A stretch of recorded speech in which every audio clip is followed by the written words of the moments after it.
Dövlət Məşğul Agentliyi olaraq əhalinin aktiv məşğulluq tədbirləri ilə əhatə olunması istiqamətində fəaliyyətimizi davam etdiririk. 10 ayın statistik nəticələrinə əsasən biz əhalinin işsiz və iş axtaran şəxslərimizin 158 min şəxsimizi işlə təmin olunmasına həyata keçirmişik.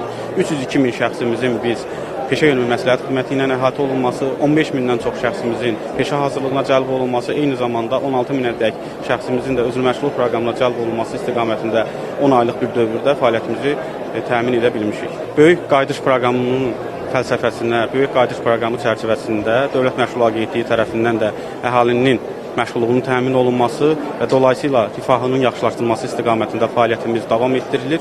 Ötən dövr ərzində biz məşğulluqdan məskunlaşmaya devizə altında fəaliyyətimizi həyata keçirmişik və orada məskunlaşmış şəxslərin ilk öncə köçdən əvvəl onların məşğul imkanlarının qiymətləndirilməsini aparırıq.